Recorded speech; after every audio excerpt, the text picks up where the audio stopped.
پھر سے محسن نقوی کو کہتا ہوں کہ دیکھیں سر، یہ 90 دن کی گورنمنٹ ہے، اس کے بعد آپ کے لیے بڑا مشکل ہوگا پاکستان میں. آپ کب تک ایک زرداری ہاؤس سے دوسرے زرداری ہاؤس تک پھرتے رہیں گے؟ کبھی نہ کبھی آپ کو پبلک کا فیصلہ کرنا ہوگا، سامنا کرنا ہوگا آپ نے. تو سوچ سمجھ کے آپ اپنی حرکتیں کریں. یہ وقت بھی گزر جائے گا، اس میں کوئی مشکل بات نہیں ہے.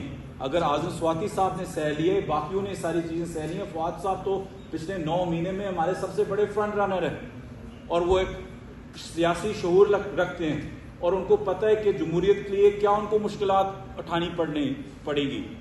تو اس میں آپ کوئی کسی غلط فہمی کے آپ نہ شکار ہوں کہ اس چیز سے کوئی فرق پڑنا ہے. فواد چودھری صاحب الحمدللہ اس سے اور بڑے ہیرو بنتے جائیں گے.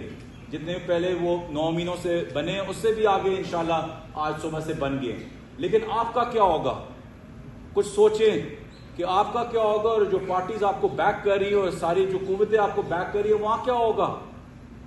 تو خدارہ ذرا سوچ کے میں اپنے بڑے ہمبل کیپیسٹی سے chief justice of Pakistan, honourable chief justice of Pakistan, ہم سب ایز اے پارٹی ان سے بڑے توقعات رکھتے ہیں. فواد چودھری صاحب نے ہمیشہ اپنی پوری زندگی صرف چیف جسٹس اور جسٹس سسٹم اور جوڈیشری کی بالادستی کی بات کی ہے.